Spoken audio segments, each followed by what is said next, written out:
Every day, millions of people open Spotify and instantly access over 100 million songs. Most users pay only a few dollars per month. Many don't pay anything at all. So how does Spotify make billions of dollars every year? And how does a company that streams so much music actually make money? At first glance, Spotify seems like a terrible business. Think about it. Music costs money, servers cost money, employees cost money, and every time someone presses play, Spotify has to pay the people who own that music. Yet somehow, the company generates billions of dollars every year. The answer is much more complicated than simply charging people for music. Because Spotify isn't really selling songs.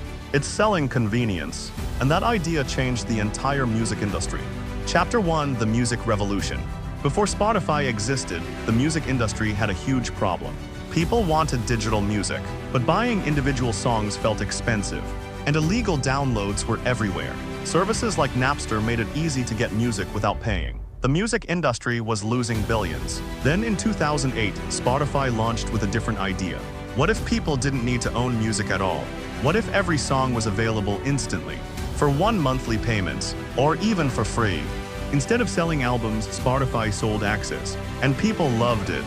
Suddenly, millions of songs were available in one app. No downloadings, no piracy, no waitings, just press play. Today, Spotify has hundreds of millions of active users around the world. But here's where things get interesting. Most of those users don't pay for Spotify. So where does the money come from? Chapter 2: The Free Plan. Spotify's free plan might seem strange. Why would a company give away its product for free? Because free users are not actually free. They're the first part of Spotify's money machine. When you use Spotify free, you hear ads, audio ads, video ads, banner ads, and every ad generates revenue. Companies pay Spotify to put their products in front of listeners. The more users Spotify has, the more valuable those ads become. Imagine you're a company launching a new product. Would you want to advertise to millions of people listening every day? Probably, and Spotify knows that. In many ways, free users become the audience that advertisers are paying to reach. But advertising isn't Spotify's biggest source of income. Not even close. The real money comes from something else. Something millions of users willingly pay for every month. Spotify Premium. Chapter 3: The Premium Machine. Spotify Premium is the engine that powers the company. For a monthly fee, users get a better experience. No ads, unlimited skips, offline downloads, higher audio qualities, and for many people, once they upgrade, they never want to go back. This creates something businesses love: recurring revenue. Instead of convincing customers to buy again and again, Spotify gets paid every month after month, year after year. It's one of the most powerful business models in the world. And when millions of subscribers are paying every month, the numbers become enormous. But here's the surprising part. When someone pays Spotify $10, Spotify doesn't get to keep $10. Not even close. Because behind every stream is a massive bill. A bill most users never see. Chapter 4: The Royalty Problem. This is where Spotify's business becomes complicated. Every time a song is streamed, money needs to be distributed. Artists, songwriters, record labels, publishers, they all get a share. Spotify doesn't own most of the music on its platform.